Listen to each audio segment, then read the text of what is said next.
Em tempos de pandemia de coronavírus, as máscaras N95 tornaram-se um dos itens básicos e mais procurados no mundo inteiro. O objeto que ajusta firmemente ao redor do seu rosto é capaz de filtrar 95% das partículas transportadas pelo ar, como o vírus, ou que outros equipamentos de proteção não conseguem. Sua história começou no ano de 1910, com um médico pouco conhecido que queria salvar o mundo de uma das piores doenças já conhecidas. Mas séculos antes, as pessoas improvisavam máscaras para cobrir seus rostos.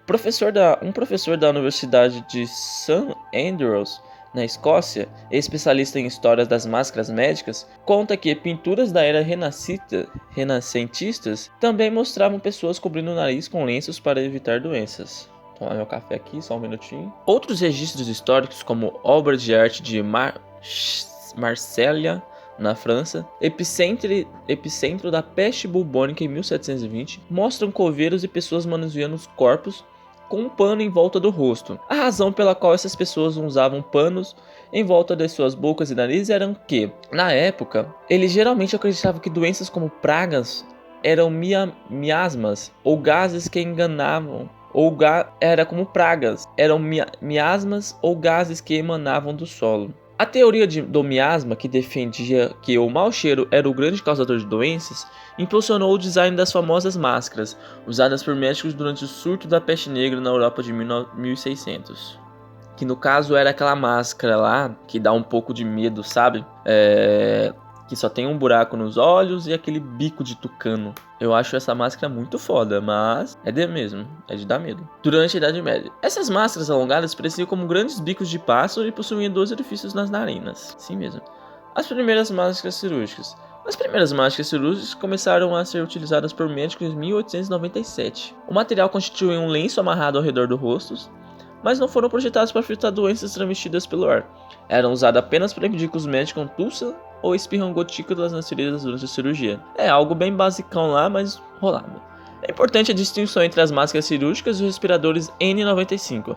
As máscaras cirúrgicas se encaixavam livremente no rosto, de modo que as partículas entram pelas laterais.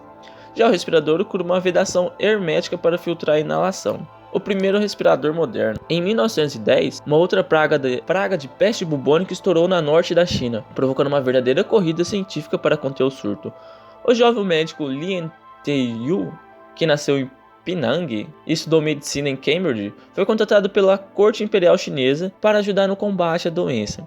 Depois de realizar uma autópsia em uma das vítimas, descobriu que a praga não era transmitida por pulgas, como todos suspeitavam, mas pelo ar. A partir das máscaras cirúrgicas criadas no Ocidente, Yu desenvolveu uma máscara mais dura e feita de gaze a algodão e a rolou em volta do rosto, adicionando várias camadas de pano para filtrar as inalações. Sua invenção foi um avanço, mas muitos médicos duvidaram de sua eficácia.